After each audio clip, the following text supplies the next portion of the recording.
Hey,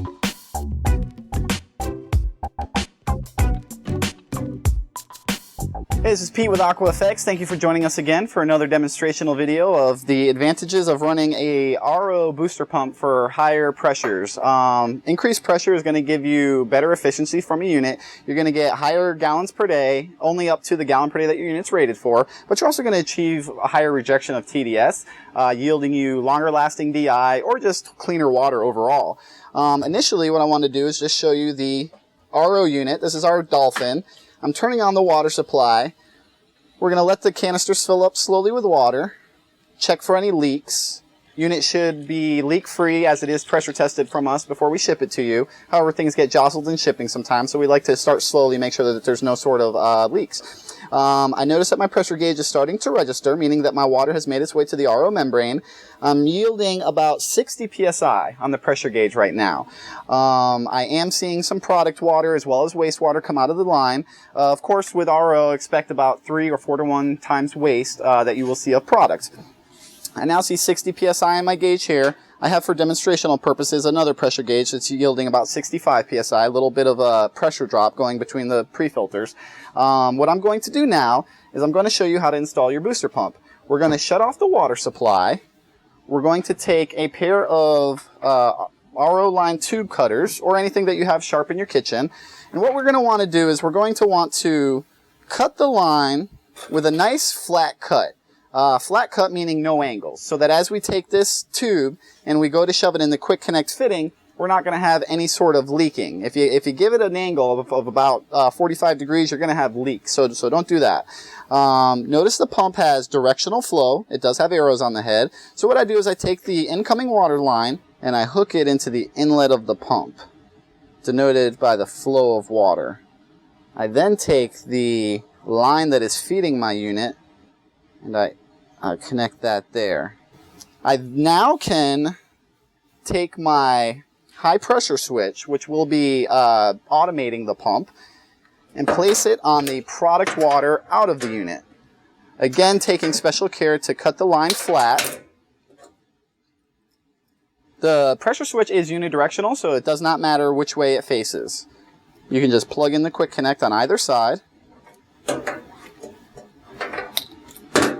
And I can now turn back on my water supply. As the water supply is turned on, I'm going to go ahead and take my provided transformer and plug it into a 110 power supply.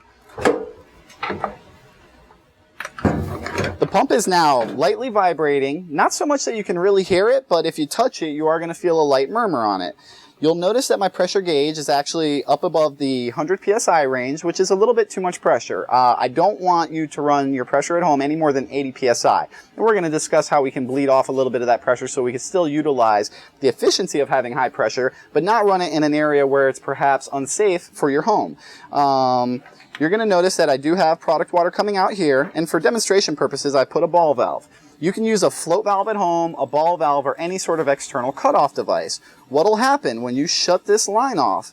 The unit will build pressure for maybe 30 seconds, and my pump is actually already shut off, and then the unit is going to shut itself down. So as the pressure builds, the pump will shut off when this line is deadheaded. The same is true the other way. When I open up the line, my pump turns back on immediately, producing your cleaner water. The pressure of anything over 80 psi is a problem, and we don't want to run it that high. So what we do is I'm going to go ahead and shut off the my feed line into the unit, and I'm going to take my membrane flush kit, and I'm going to go ahead and install it on the RO drain line, and I'm going to kind of open it a little bit just so that we can bleed off of some of that excess pressure. So now my unit is shut off. I have my membrane flush kit. I'm going to go ahead and disconnect my waste line from the RO membrane housing. Expect a little bit of water to squirt on you.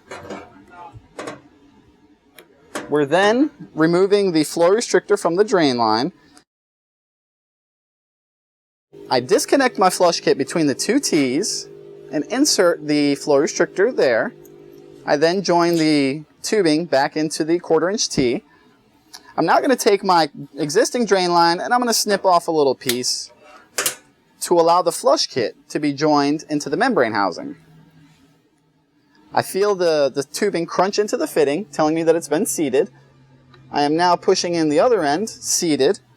And I'm now going to take my existing drain line that was and hook it up on the exit of the flush kit. I am now going to turn my unit back on again and resume production. I turn on the pressure. I open up this line in order to turn the pump on. Notice I've made a common mistake. I've left my flush kit open. I've left the ball valve on the flush kit open, meaning that all the water is going down the drain. All the pressure is going down the drain.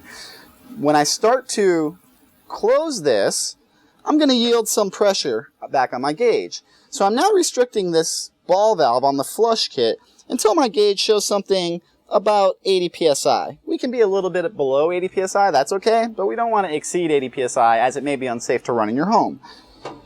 So I'm now running at 75 psi, nice and healthy.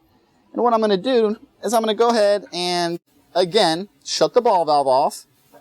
My pump builds pressure for about 10 seconds, and it's now shut off again. So now you've utilized the booster pump, the RO membrane flush kit in conjunction with one another so that you can achieve maximum efficiency from the unit from higher pressures. But also another key feature is going to be that when you're done making water for the day, you should go ahead and open up this flush kit 100%. That is going to, again, zero out your pressure, sending all of the water and pressure down the drain line. What that's doing is that is actually rinsing any scale that is accumulated over the membrane surface down the drain. And at this point, when you're done flushing your membrane, you can go ahead and turn off your feed into the unit. Make sure to unplug your pump.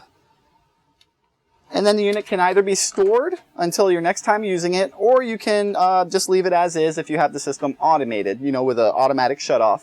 But from there, your pump is automated, your system is good to go, and you'll be making water more efficiently than you were if, say, you had lower pressures, or if you have no membrane flush kit, your membrane might fail, say, a few months sooner than it could. We're going to be discussing other videos on carbon rinsing as well as DI add-on. So we look forward to seeing you tune in for another edition. Thank you.